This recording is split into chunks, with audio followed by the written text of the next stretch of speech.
Okay, what if I created a pill? And this pill, take it, chew it up, swallow it, or just swallow it with water, whatever. What if this pill caused you to feel really good? Started to feel good, started to feel relaxed, less inhibitions, you were feeling good, you were more brave, you weren't worried about stuff so much, you felt stressed, you felt like that dopamine was going off, right? So you've got this pill, right?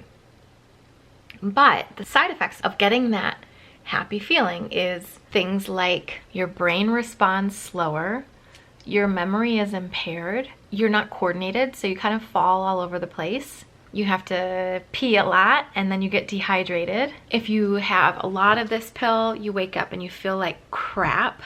You make decisions when you take a lot of this pill that aren't in your best interest. It's also addictive, so once you start taking this pill, you just keep taking it. So those are the short-term things. There's some other short-term stuff too, like risk of getting in a car accident or killing someone else, risky sexual behaviors, miscarriage, violence. These are the kinds of things that can also happen when you take this pill. But not just this.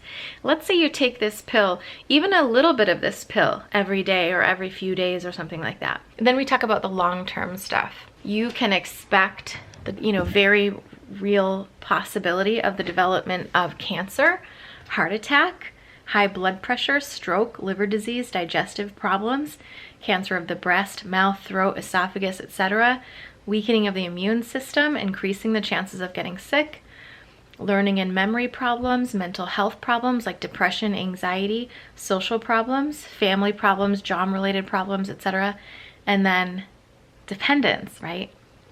So this pill, the benefits to this pill are this going to make you feel uninhibited for a little while, and you will feel a little bit less stressed.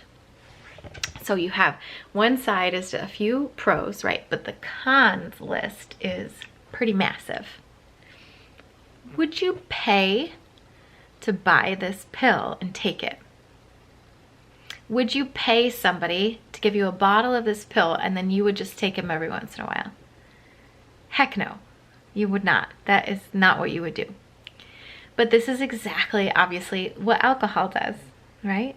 So the question today is, how much alcohol can I drink when I'm on the Eat to Live diet? The answer is zero, zilch, none whatsoever. No alcohol, right? Hey guys, I'm Cheri from The Watering Mouth here, just giving you some information about Eat to Live. Take it or leave it, right? So today we're talking about alcohol use. This comes up a lot in my clients, my audience. Can I drink some alcohol? How much can I drink? Is alcohol healthy for me? Answer is, no, not healthy at all, not even a little bit. So we've heard these things in the media about resveratrol, that's heart healthy, a little bit is actually good for you. Oh, it relaxes the brain, so then it's better for Alzheimer's, these kinds of things. No, this has all been debunked. These are myths. It's not true.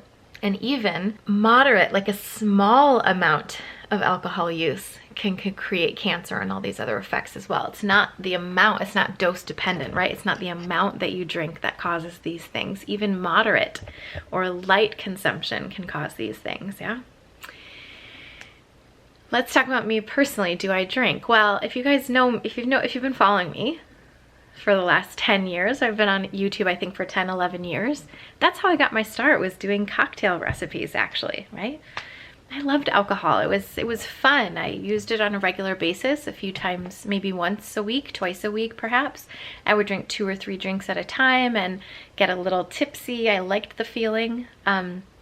So much so that I actually became pretty famous for some cocktail recipes that I had, some little funny shot glasses that I used to do. You can still see them on my YouTube channel. And then I started to get into the idea of healthy eating, right? And so I pulled back from doing cocktail recipes on my site, pulled back in my own life, but I still continued to use alcohol. Fast forward to after my first pregnancy, for some reason, which I still don't understand, if you have any information about this, let me know down in the comments. For some reason, I started to be like allergic to alcohol.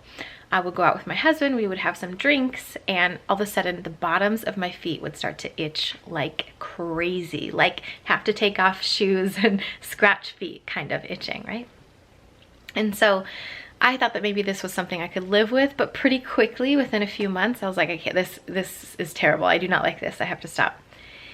And so I gave it up for a while, right? Because I had an actual allergy to it, which I'm kind of grateful for because it had me give up the alcohol. And I kept trying over the years. I've tried most recently this past year. Bad idea, bad. Now I get like restless arms, restless legs, like I can't sleep all night. It's crazy. It really shows me something about alcohol itself. Oh, I'm having a hot flash. Let me turn my fan on.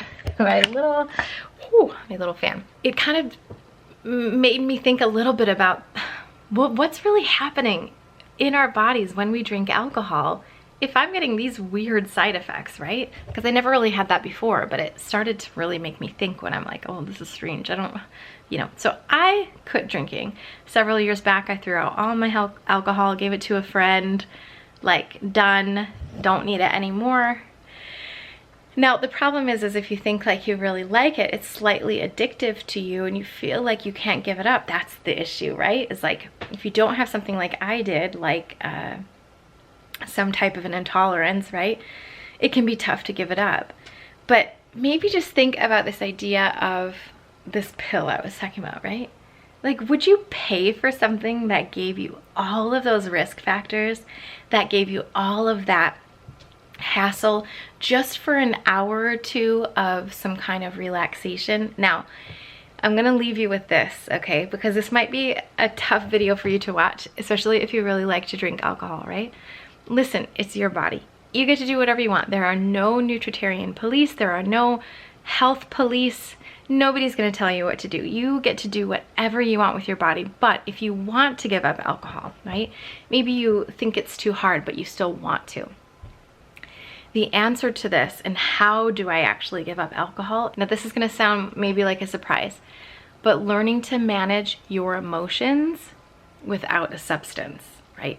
So my specialty is helping folks end emotional eating. It's the same exact situation as giving up alcohol, right? I would say that ending emotional eating is a little tougher than giving up alcohol because you have to continue to eat, right? But it's the same principle. The reason that we feel scared, correct me if I'm wrong, the reason that we feel scared and like we don't want to give up alcohol is because it feels like a friend to us. It feels like something that makes us feel better. When we feel stressed, we can use it to relax and come down. We fit in socially, that kind of stuff, right? That's the reason we don't want to give it up. All of that has to do with our feelings, our emotions, right? So the reason we don't want to give it up is because we don't want to be uncomfortable. And I'm going to tell you that the answer to anything you want, the solution to achieving any outcome that you want, that is something that you don't currently have, is on the other side of discomfort. You have to be uncomfortable to get a new result. Okay, so if you want to reduce your cancer risk, your risk of all these other things, you want to not be dependent on alcohol anymore, what you need to learn is actually how to manage your emotions, how to process your emotions, because you do not have an issue with alcohol. You have an issue with being able to manage your emotions. And when I tell you giving up alcohol is a great idea, right? It's the same thing if I wanted to give up sugar. I'm not very good at that one, right? I'm still practicing that one. But if I wanted to give up sugar, or I came across someone who wanted to give up sugar, it'd be the same answer. What we really need to do is learn how to manage our emotions without sugar and not cover them up. So when we're stressed or tired or frustrated or depressed or angry or anything like that, or happy or excited, we need to not use food and alcohol and drugs and cigarettes to cover that up. We need to just feel those emotions, okay? So if you ask me, how much alcohol can I drink while on Eat to Live? I will tell you that the answer is however much you want. But if you ask me the question, how much alcohol should I drink to be totally healthy while following the Eat to Live diet? It's zero. It's none. Zero alcohol, right? So keep this in mind. I know that some of you are going to go away and it's going to really rub you the wrong way after this video, right? Just consider it. Start to think it over. Start to think like, maybe my actual issue is about my emotions. Maybe I really do need some practice managing my emotions. And when you're ready for that, come join me. I'll show you exactly how to do it. That is my specialty, ending emotional eating, ending our response to our emotions with food and alcohol and things like that. Let's get over that. Let's learn how to get better at that. Now, maybe we're never going to be perfect, but we can certainly get better at it as time goes on, okay? So I hope that was helpful for you. Right? I know some of you will be disappointed, but maybe it gives you some motivation. Let me know what you think down in the comments about this concept, this little blue pill, right? It's just a Post-it note, but imagine it as like a piece of bread, right? Or something like, what if we sold this bread that gave you really relaxed feelings and things like that? It was cheap, totally affordable, everyone was doing it. What if we gave you this piece of bread, but it had all of those other side effects? Would you eat it? Probably not, right? But because it's so historically known, socially known, everyone does it, right? It seems normal, but let's just question it. Let me know what you think down below about this questioning. Let's have a discussion about this. I wish you, since this video is coming out during the holidays, the happiest holidays ever. Or if you're watching this in a non-holiday time, I just wish you awesome days. So I hope you're doing really well. Let me know what you think down below, and I'll see you in the next video. Bye.